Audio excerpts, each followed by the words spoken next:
So we're on the last episode of Ajahn Sona's retreat in 2007, and I just felt this whole retreat was just very good instructions on how to approach a meditation retreat.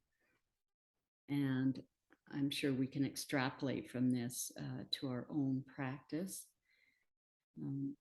It also shows the value of trying to carve out some time each year to have a more extended retreat time rather than just our daily sitting practice, because that really allows us to come to a place of stillness, which is the place from which insights that lead to awakening arise. So very important if you're able to do that. And hopefully the monasteries will start opening up, and certainly will be offering retreats once the Ahimsa gets here. We'll be offering several a year of a shorter variety, but hopefully Birken will open its doors soon and you could go there for more extended time. So here is the last talk. Namo tassa bhagavato arahato samma sambuddhassa buddhang dhammang sanghang namassami.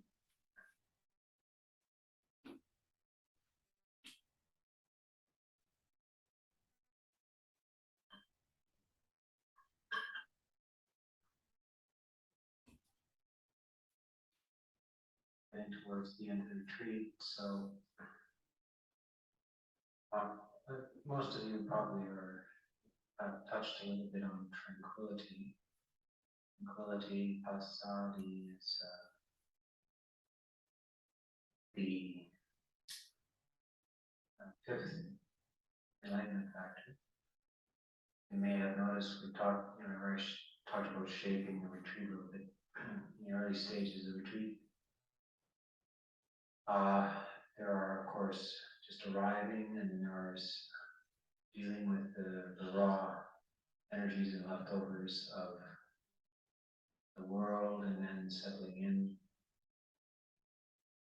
And so I often advise to stay with the more energetic factors of mindfulness, investigation, energy, and joy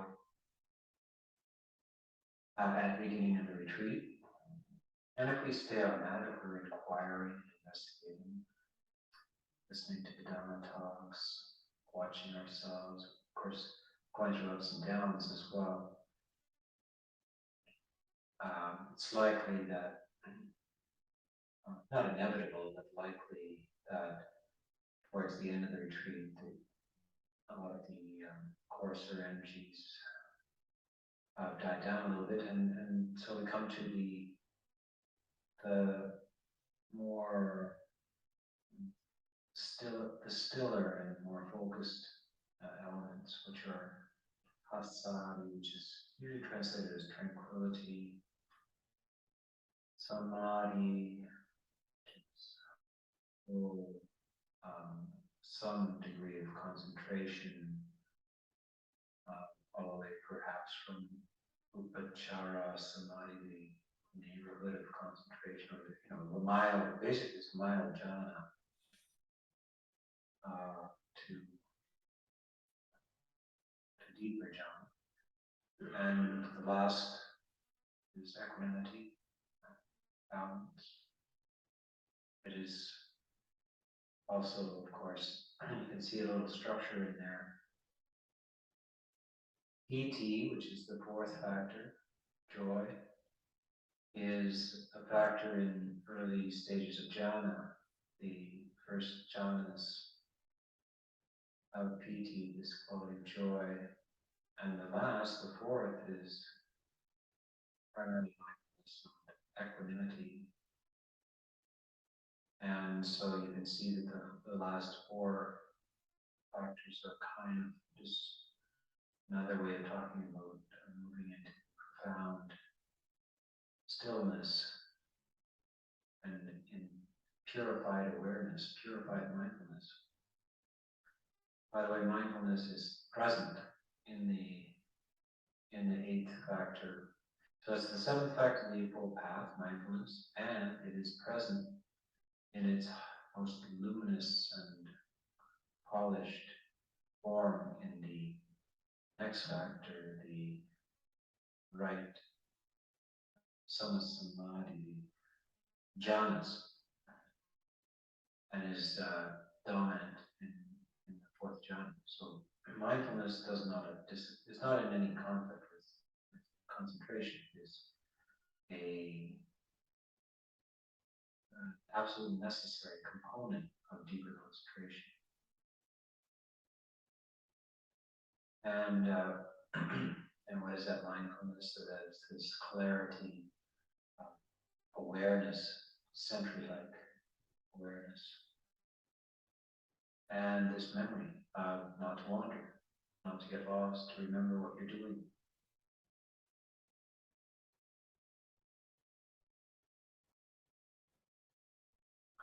So we have an opportunity at this point to explore that tranquility. Cannot force this. We come to that point in the retreat. Of course, there's no point in straining or struggling after this samadhi. That is not how it's attained. It is it's like, how do you get a clean, orderly room? It's not by struggle and straining. You just put one thing away after another. Move the table here, sweep, etc. And then at the end, a clean and orderly room. So that's what samadhi is.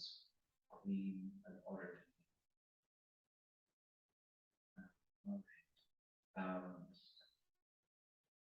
Open. Nice.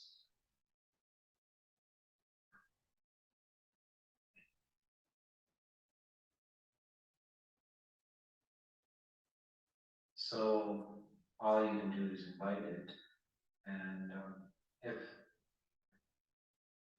things are going well, and even if one of the most important parts of this retreat is to try to remember, if you are feeling tranquil, if you're feeling a little bit peaceful and so forth, remember this.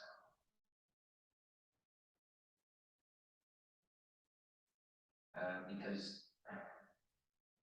a lot of your worries or cares and worries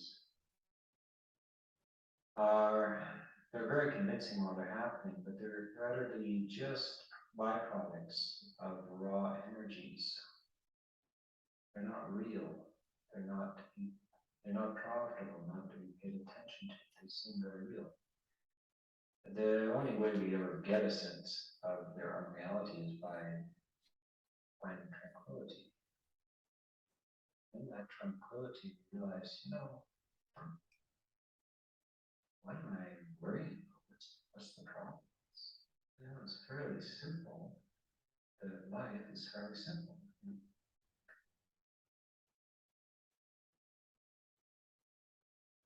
So you don't want to let this slip into as if it never happened. That is, if you have found some tranquility, some reduction in worry and flurry and fear and anxiety and so forth, then you've got to, in a very gentle way, clearly, at least remember it, maybe write it down, or that, all this worry and flurry is just delusion.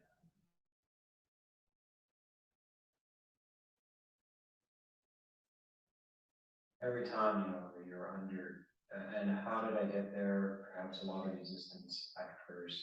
It's worth it. Yes, sometimes you suffer for the first few days or more, but eventually that passes and you wonder what that was all about. So it's this, of course, the magic of memory, the magic of forgetting. That condition where you have a dream just before you're going to wake up in the morning, and then it's vivid. It's incredible. It's so impossible to forget it. And then by 9 in the morning, 10, can't recall it. It would seem impossible that it slipped away. There it's gone. It's a little bit like this in tranquility and meditation states are like that, because I suppose what's happening is that it isn't, there's a certain part of the brain that the dream does not feed into. And there, when it shifts into its worldly mode, dealing with the world, that access to that structure of the mind at the edge, having just awakened and so forth, is lost. Cannot access it anymore. So be aware of this. That's why I guess people write down the dreams and one or two, they found that they slip away on it. Meditation is a little bit like that. All you can do is, there are many, many stories where some sort of incredible adventure happens, very different from ordinary life. And in the end, the character who has undergone this experience ends up back in the ordinary world, and of course cannot express it to the people who weren't on the adventure. And maybe is not sure themselves whether that really happened. But then they find that they reach into their pocket and they find an object from the experience, a stone or something like that. And they realize, yes, this really did happen. So it's the nature of mental realities that it's not so easy to retain. That is one of the functions of mindfulness. And of course, one of the functions of determination, adhitthana, and one of the functions of faith as well, saddha. The confidence that that really happened, and that it can happen again, or if it hasn't happened yet, that it could happen. That there is something to this. So it's important to look at these states.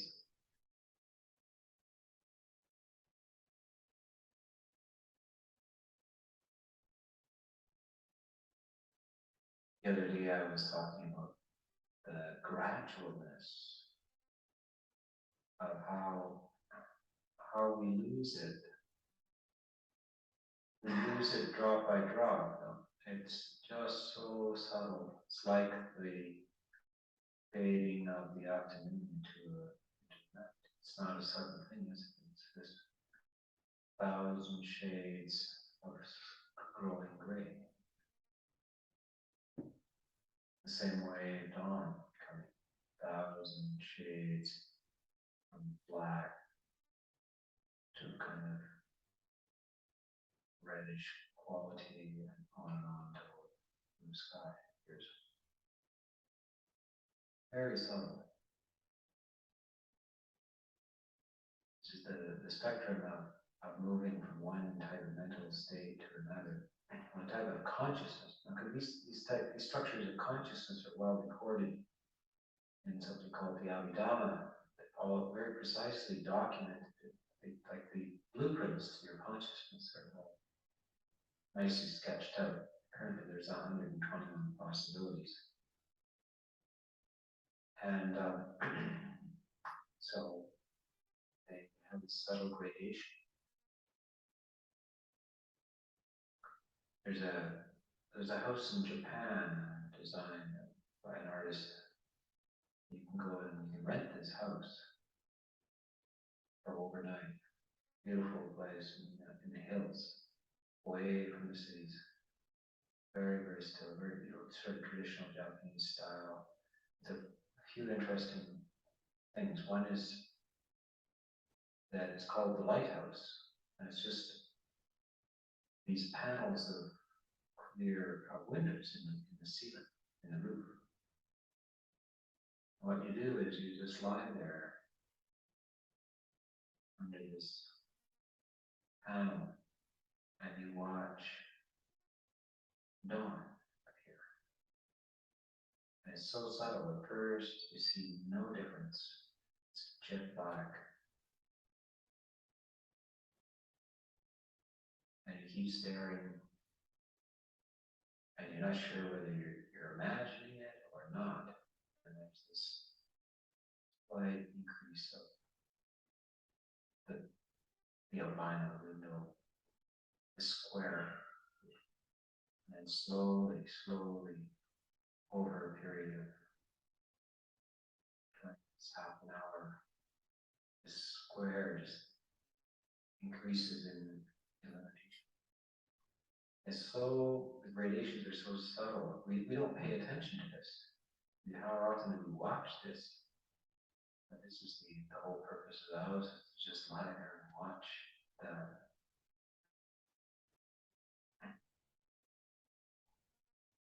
people are very moved by the experience. Sometimes they weep. Something amazing about that. And reminiscent. Why is it amazing? It's because there's something deeply connected to the way we change. How change happens, subtle transformations, moment by moment. So the way we lose it when we go back is that way as well. We're very, very observant, very alert to subtle changes of the mind. With course experience, having got it and lost it a number of times, you will have a lot of confidence about. And that's one of the things that is that you begin to have confidence that it is there, and you get more knowledge about how it is that you lose these things.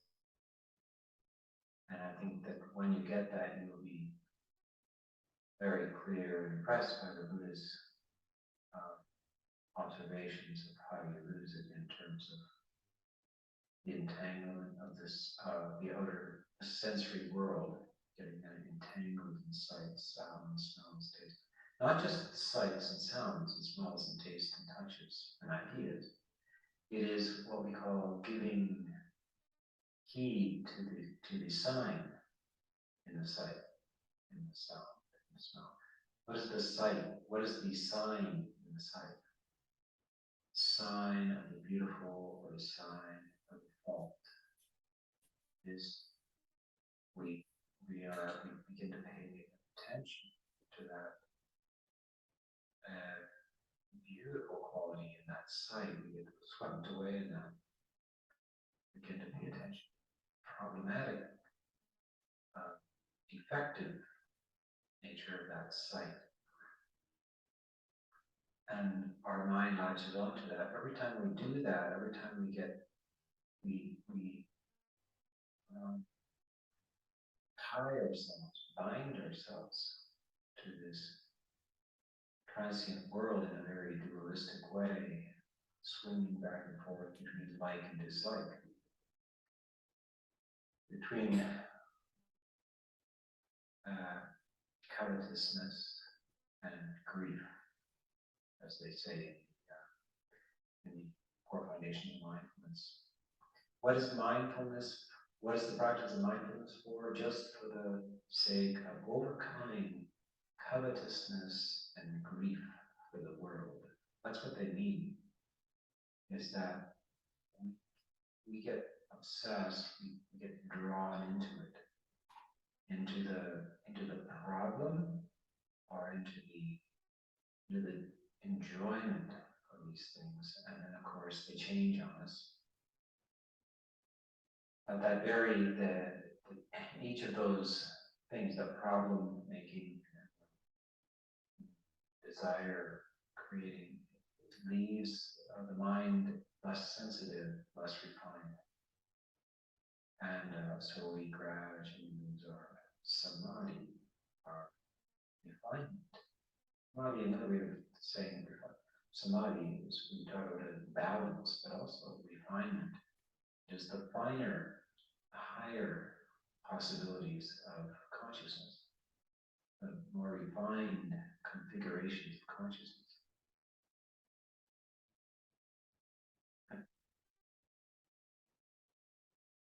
But you know, you have the map back, and you know that all you can do is practice sensory restraint. Doesn't mean close your eyes when you're walking down the street or put earplugs in. Means that not to dwell obsessively or over-interestedly in these transient things. To take things lightly, to watch them rise and pass away, always be remembering that it's not worth the investment in something that is just light. It's not, you don't see a car or a person, you see light. That's what you see. When there's no light, you don't see.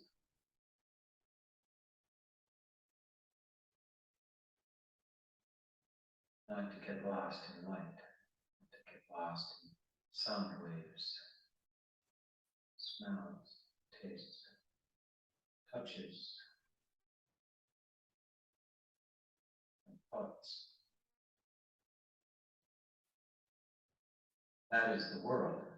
From the Buddhist point of view, that is the Buddha often says to the monks, what is the world, monks? What is the world? I talk about the world all the time. Here is the world, sights, sounds, smells, tastes, touches, and ideas. That is the world. It is found in this very body. The world, all the world that matters is found right within you.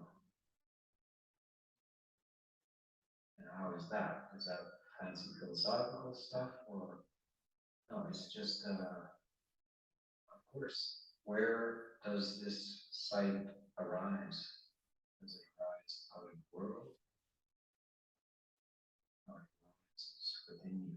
Sight is the result of consciousness of object, a working eye, and a sight consciousness all contacting. The three of them, when they contact, sight arises. And of course, what arises? Sight consciousness arises. Consciousness arises. Where does consciousness arise? Within the whole world lies within you.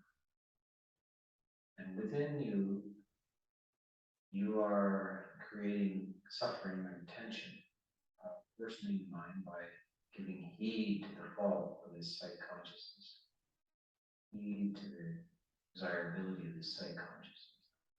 This is all within you. This is all happening within you. The world is arising within you. You are becoming entangled in covetousness and grief within you. It's not happening out there.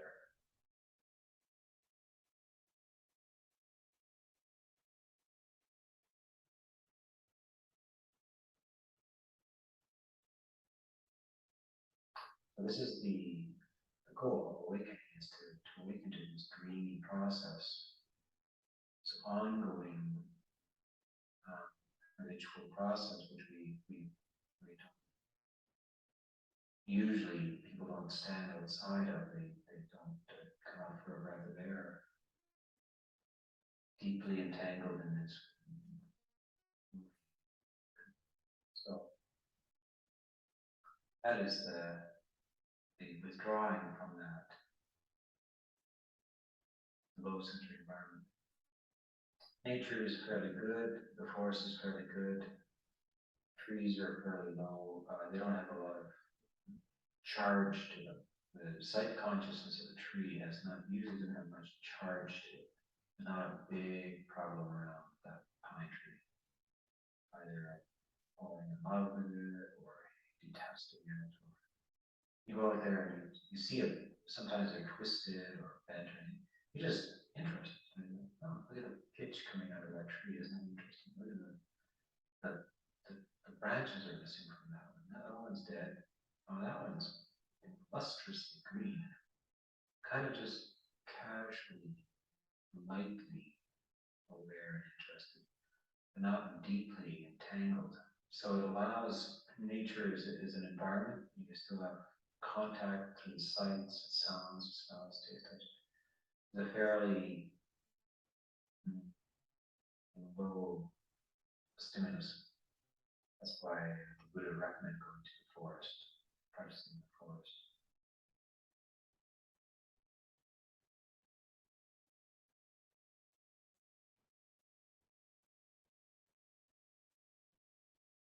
Now, of course, this is, you are not totally at the mercy of the world. If, as you cultivate mindfulness, as you become aware of the processes of how you invest in these inner consciousness of the sensory world, you can reduce their charge. It's like getting rid of static electricity, or demagnetizing. Certain metals are not attracted by the magnets anymore, neither repulsed nor attracted. So that is kind of the transformation of the mind is the reduction of that mutual sympathy with the magnet, sense consciousness.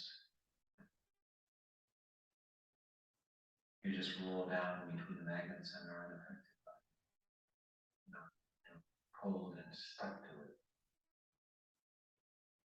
See how people,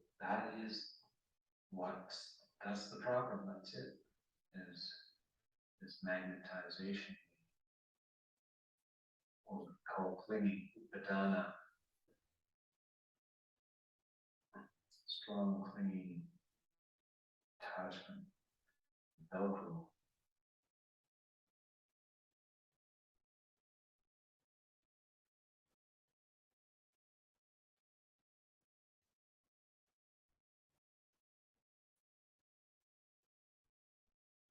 So by doing these exercises, this is the picture. You know, this is the mindfulness and the wisdom element. What am I doing?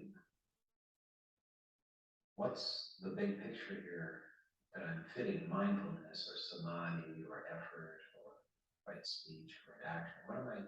What's the context for all of this? That's called this is the wisdom context.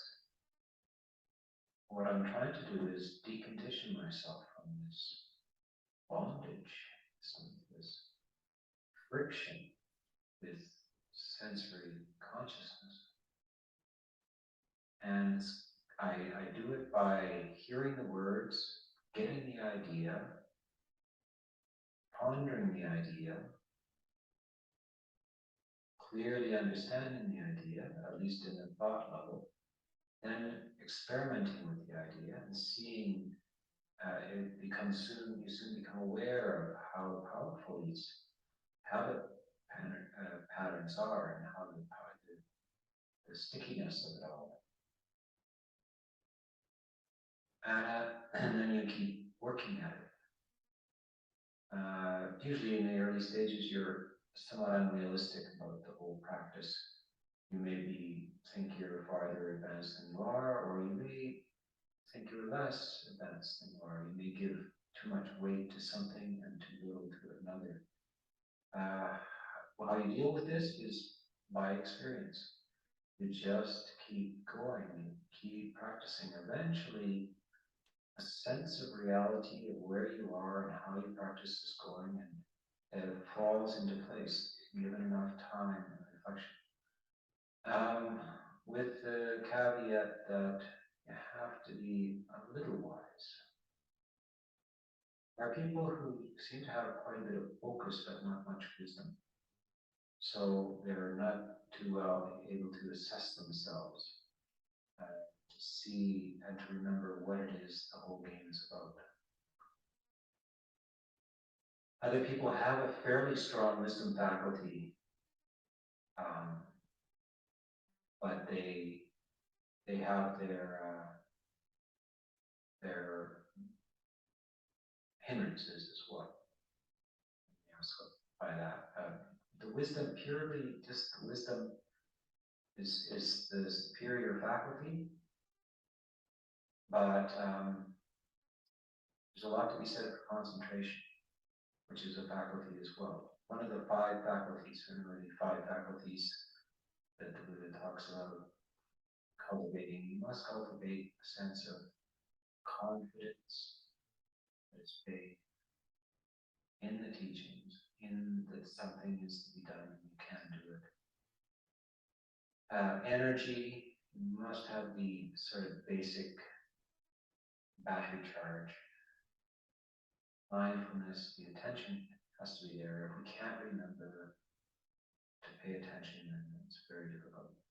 Concentration, again and again, in every single structure of the teachings of the Buddha, concentration is there. Samadhi is there.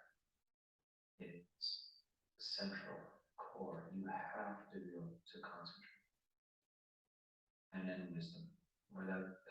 Wisdom is the thing that ultimately frees you. You finally get it. And wisdom is not just like solving a math problem. It's kind of, you construct wisdom. Wisdom is gradually purified. You take away the strong hindrances that sweep you away.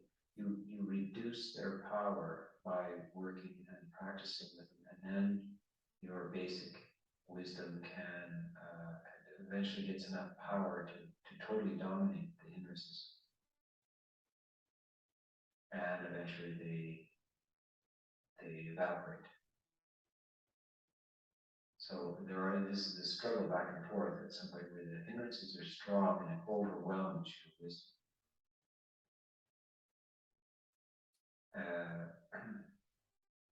You know, but you do not do.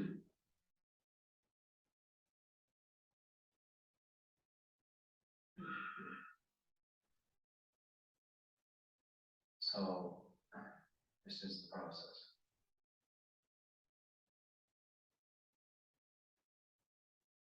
So one of the things that you remember from this talk is that this is a gradual process to be taken on for a lifetime, at least.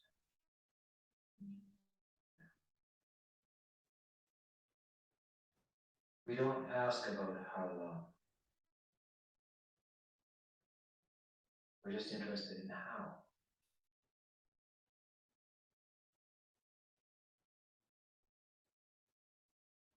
Now, as a musician, if you're going to be a musician, you have to practice a lot. Sometimes the question would come over when I taught music. Well, my students sometimes would ask me, how much do you practice? And I said to them, well, until I get it, until I can play. I don't ask how many hours. It's about until I get it. So it's not about hours or days or weeks, it's until you get it. You're not interested. Is this going to take a day, or is it going to take a year, or 5 years, or 10 years, or what? No, it doesn't matter. Really, there's no option here. People think there is.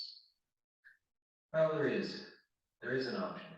You can fiddle around in the world of the senses, getting tiny little drop of money from time to time, and then a bee sting from time to time. And in the end, that will be the contents of your life. Drops of honey and a bunch of bee stings. That's all. Or you can turn towards a deeper possibility and invest time and effort into it. Others will spend their lives. Buddha talks about it, he says that it's a minute spent in reflection is better than 100 years of unreflective life. You hear this again and again in different wisdom traditions.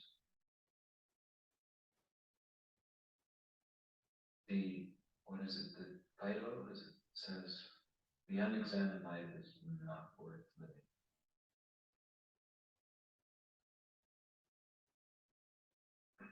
It never, nothing happens, it never amounts to anything.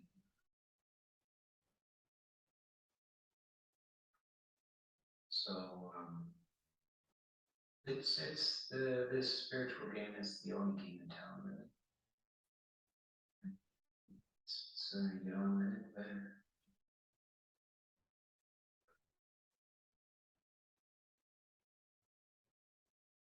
So this will be the last of the formal evening talks for the retreat tomorrow. Okay, and I really appreciate, I mean, one of our goals is peace. And I really appreciate the peacefulness of the delivery of his Dhamma talks. And I'm contrasting that to a Dhamma talk I was listening to last night by a very frenetic teacher. So my aging brain had sort of trouble keeping up. So that was very lovely. So just give me a second to adjust the equipment here, and then we'll open this for discussion.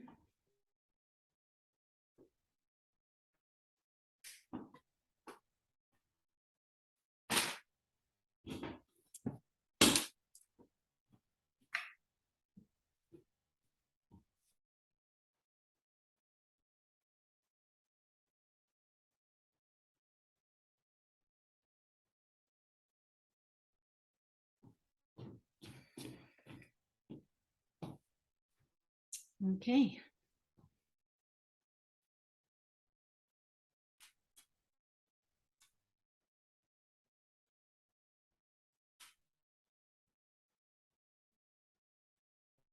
Any comments or questions? And remember, this time is also just for your an opportunity to discuss your meditation practice. So it doesn't have to be your discussion doesn't have to be confined to this particular talk.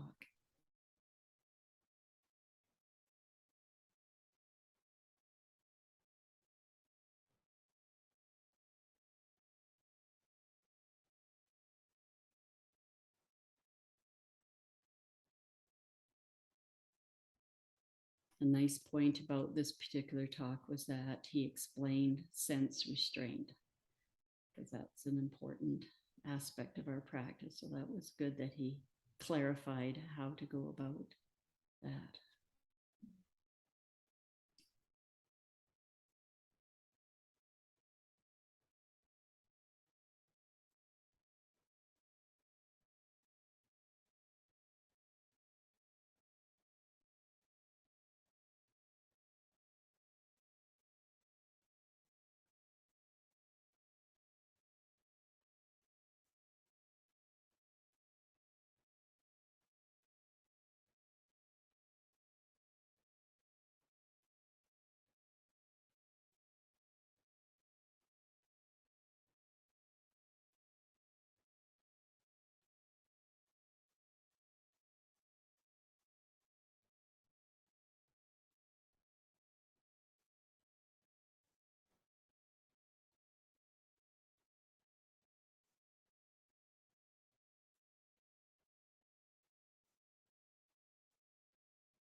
Was that a mindfulness retreat in 2007? I don't know what the if there was a specific topic to it, but certainly the talks were about how to approach, how to approach a meditation retreat so you can have the most effectiveness from it. And in doing so, Ajahn Sona included a lot of the aspects of the gradual training. So Thank certainly, you. I mean, any meditation retreat is going to involve mindfulness. True. Yes. Mm-hmm. Thank you. You're welcome.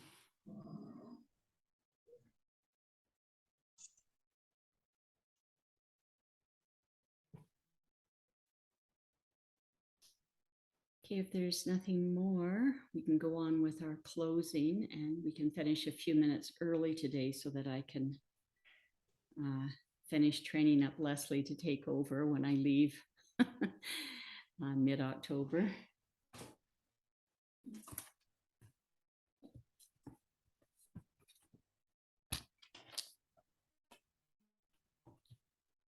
So we're on a 5th Friday. So we're doing the guided meditation on letting go, written by one of Thich Nhat Hanh's students, Ben Matlock, True Equanimity of the Sangha. He's from Massachusetts. Breathing in, I see the need I have to control my life. Breathing out, I let go of the need to control my life. Breathing in, I see that control is an illusion. Breathing out, I relax in my inability to control.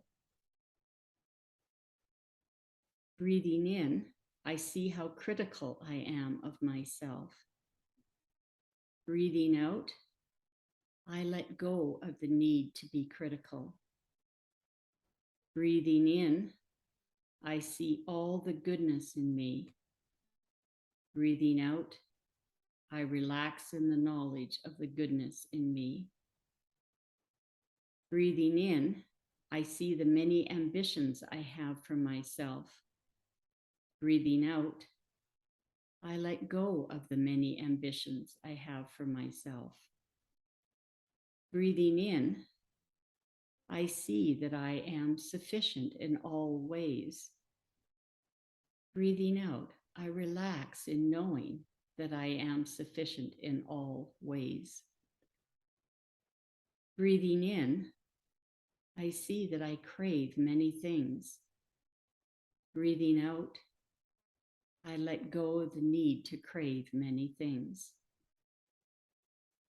Breathing in, I see that I have enough. Breathing out, I relax in the knowledge that I have enough. Breathing in, I see that I am too busy. Breathing out, I let go of the need to be too busy. Breathing in, I want a less hectic life. Breathing out, I relax in the quiet of this moment. Breathing in, I see that letting go can make me free. Breathing out, I am free. Breathing in, I see that by being free, I can be happy. Breathing out, I am happy. May the merit of our practice be shared with all sentient beings, named and unnamed. Louise, Blair, Kelly,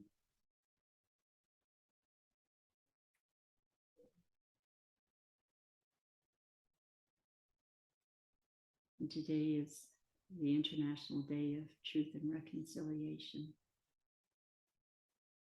We're doing a walk in knee to knee here near Canmore.